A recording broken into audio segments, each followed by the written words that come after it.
En vídeos anteriores os hemos hablado del proceso de carga y descarga de condensadores, tanto en concreto con las variaciones de tensión como las variaciones de intensidad. Ahora vamos a explicar cómo se realizaría una asociación mixta de condensadores para poder calcular la tensión que aparecerá en los extremos de cada uno de ellos, así como la carga que almacenará también cada uno de los condensadores. Antes de hablar de la asociación mixta, vamos a dar una serie de detalles sobre la asociación serie y la asociación paralelo, que son mucho más básicas. En principio, la asociación serie de condensadores podemos ver que es igual que la de cualquier otro tipo de elementos conectados en serie, es decir, están uno a continuación del otro y siempre serán atravesados por la misma corriente. Tal y como nos dice el texto, al ser la misma intensidad la que circula por todos los condensadores, pues podríamos afirmar que la carga que va en relación con la intensidad y con el tiempo, pues va a ser la misma para todo el sistema, es decir, que la carga de todo el sistema de condensadores será igual a la que tiene el condensador 1 por separado, a la que tiene el condensador 2, a la que tiene el condensador 3 y así sucesivamente en el caso de que tuviéramos más condensadores. Por otro lado, es evidente que la tensión entre el punto A y B, al tratarse de elementos en serie, se va a repartir entre todos los condensadores, tal y como dice el texto, se repartirá entre todos, de manera que se cumplirá pues, que la tensión total será igual a la tensión en el condensador 1, más la tensión en el condensador 2, más la tensión en el condensador 3, etcétera, en el caso de que haya más condensadores. Y por último, se podría demostrar, nosotros no lo vamos a hacer ahora, que la capacidad equivalente para un circuito serie se calcula con una fórmula muy parecida a la de las resistencias en paralelo. En este caso, la capacidad total del conjunto de condensadores en serie sería 1 partido la suma de los inversos de cada uno de los condensadores. En el caso de que los condensadores sean solamente dos, en caso particular, pues se podrá utilizar esta fórmula. La capacidad total será igual a C1 por C2, producto, partido por la suma.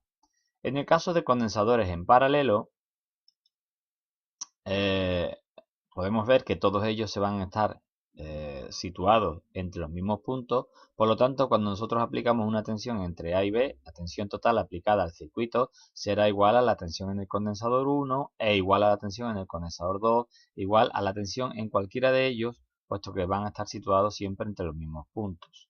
Tal como aparece aquí, VC1 igual a VC2 igual a VC3, puntos suspensivos igual a la tensión total.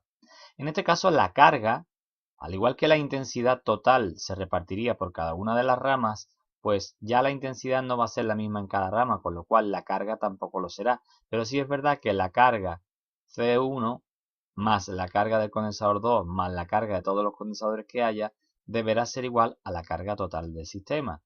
Es lo que nos dice el texto. Por otro lado, al repartirse la intensidad por cada rama, también lo hará la carga, por lo que podemos afirmar que la carga total es igual a la suma de las cargas por cada una de las ramas de los condensadores. Y por último, se nos dice cuál es la fórmula para calcular la capacidad total en el caso de condensadores en paralelo, que se tratará simplemente de sumar los valores de la capacidad de cada uno de ellos. Una vez visto esto, si volvemos a un circuito mixto como el de la figura, podemos ver que lo que tenemos que hacer es lo mismo que hacíamos en los circuitos de resistencia, es decir, ir asociando elementos que estén en serie, como C2 y C3, o en paralelo, como C5 y C6, y dibujar el nuevo circuito equivalente. Si observamos, nosotros hemos calculado la capacidad equivalente C2,3 al estar en serie, producto, partido por la suma, hemos sustituido y hemos obtenido un valor de 2 microfaradios para el condensador C23. Y por otro lado, C5 y C6, al estar en paralelo, basta con sumar sus valores, 8 más 4, y nos resulta 12 microfaradios. Y ahora aquí ya hemos dibujado este circuito simplificado, que va a ser equivalente. En lugar de C2 y C3 hemos colocado su equivalente y en lugar de C5 y C6 hemos colocado su equivalente, C5,6. En este circuito podemos ver que tenemos C4 y C5,6 en serie, por lo cual aplicamos la fórmula. Como son dos, podemos aplicar la fórmula particular, producto partido por la suma, sustituimos los valores y nos resulta un valor de 4 microfaradios. Y ahora C4 y C5,6 en el nuevo circuito lo vamos a sustituir por su equivalente, que ya sabemos que vale 4. Casi ya por último en el circuito tenemos que C23 y C4,5,6 se encuentran situados entre el punto A y el punto C. Por lo tanto, al tratarse de dos condensadores en paralelo, bastará con sumarlos. Para no tener que poner tantos subíndices, como son los dos únicos condensadores equivalentes ya entre los puntos A y B, los vamos a llamar C sub AC. Al estar en paralelo, sumamos C23 más C4,5,6, vemos los valores que nos dieron. El C23 nos había dado 2 microfaradios, el C4,5,6 nos había dado 4 microfaradios, pues sumamos 2 más 4 y obtenemos 6. 6 microfaradios será la capacidad total entre A y C. Estos dos elementos se encuentran ahora en serie, por lo tanto, al ser los únicos dos, vamos a calcular ya la capacidad total de todo el sistema y al estar en serie, pues sería producto partido por la suma.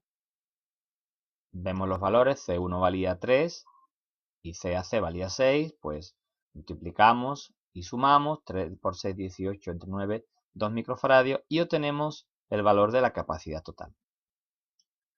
Con esta capacidad total y con la tensión total aplicada al circuito, que son 54 voltios, como podemos ver aquí, vamos a calcular la carga total de todo el sistema. Multiplicamos la tensión y obtenemos un valor de 108 microcoulombios. Si volvemos al circuito que estamos resolviendo, que es el más simplificado, que es este, esa carga de 108 microcoulombios, al tratarse de un circuito serie, será la misma carga que tenga C1 y será la misma carga que tenga el conjunto C2, 3, 4, 5, 6 o CAC, como lo hemos llamado anteriormente. Pero si sabemos que esa es Q1, lo observamos aquí ahora. Fijaros, hemos dicho 108 será la carga del condensador Q1, de tal manera que aplicando la fórmula que relaciona tensión, carga y capacidad, podemos calcular el valor de la tensión en los extremos del condensador 1.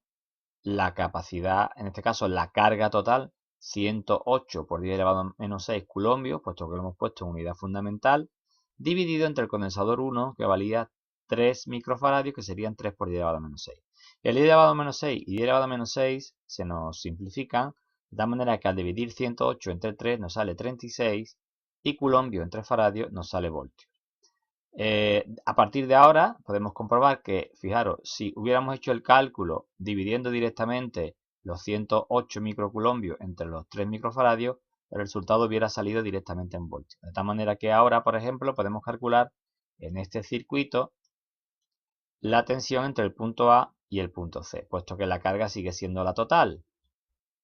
Pues la tensión entre A y C será carga total entre C a C. La carga son 108 microcoulombios, la capacidad total 6 y nos da 18 voltios. 18 voltios es la tensión que hay entre A y C en este circuito, pero al ser equivalente a este otro, también es la tensión que hay entre A y C en este circuito. Es decir, que podríamos calcular la carga correspondiente a este condensador equivalente C23, puesto que conocemos la tensión, que la acabamos de calcular, y el valor de C23 que lo habíamos calculado con anterioridad aquí. Por lo tanto, si volvemos a la fórmula, podemos ver que la tensión, en este caso, perdón, la carga correspondiente a ese condensador Q23 será la tensión VAC, que la hemos calculado hace un momentito. Vamos a ponerlo así, que quizás se vea mejor. Repito, la carga Q23, que es la correspondiente a este conjunto de condensadores, será V por C. 18 voltios por la capacidad equivalente C23, 2, 36 microcoulombios. Para calcular la carga correspondiente a 4, 5, 6, podríamos hacerlo de dos maneras. A la carga total le restamos esta y nos dará la Q456. Lo tenemos aquí. 108 menos 36, 72. Aunque también podríamos hacerlo multiplicando la tensión entre A y C por la capacidad 456. Y evidentemente 18 por 4 nos sale la misma cantidad en ambos casos. Una vez que tenemos este circuito resuelto, venimos aquí. Sabemos que la carga por esta rama Q456 nos ha dado 72. De tal manera que si volvemos ahora a este circuito, al tener dos elementos en serie, esta carga será 72 microcoulombios y esta carga también será 72 microcoulombios, puesto que los dos elementos están en serie, lo tenemos situado aquí en esta fórmula. La Q456 es igual a la Q4 y también igual a la Q56, 72. A partir de esta carga, aplicando tensión igual a carga partido por capacidad, la tensión en el condensador 4, carga 4 partido C4. Sustituimos y nos sale un total de 12 voltios. Y la tensión entre B y C la vamos a calcular de la misma manera. La carga correspondiente a 5,6, que también serán 72, dividido entre la Q5,6, que habíamos calculado anteriormente, la C5,6, perdón, que nos había dado 12. Pues 72 entre 12 nos da 6. Ya hemos resuelto este circuito, pues ya ahora volvemos al circuito original. De tal manera que podemos decir que la carga Q23, que la hemos hallado aquí, Q23, 36 microcoulombios, es la misma que tienen estos dos condensadores, C2 y C3 por separado, puesto que están en serie. Y lo tenemos recogido aquí. Q23 es igual a Q2 e igual a Q3. Por lo tanto, 36 microcoulombios, ya que lo habíamos calculado con anterioridad. A partir de ahí, aplicando las fórmulas de V igual a Q partido por C, averiguamos la tensión del condensador 2, 6 voltios, y la tensión del condensador 3, en este caso 12 voltios. Por último, como los condensadores C5 y C6 se encuentran situados entre los puntos B y C, y la tensión entre B y C ya la habíamos calculado y habíamos visto que eran 6 voltios, podemos decir que la tensión en V5 y la tensión en V6 es la misma que hemos calculado entre V y C, que nos dio 6 voltios. De tal manera que ya terminamos el ejercicio calculando la carga de Q5 y la carga de Q6, multiplicando V por C, en este caso V5 por C5, V6 por C6, sustituimos sus valores y nos dan 48 microcoulombios para Q5 y 24 para Q6. Y ya tenemos el circuito totalmente resuelto.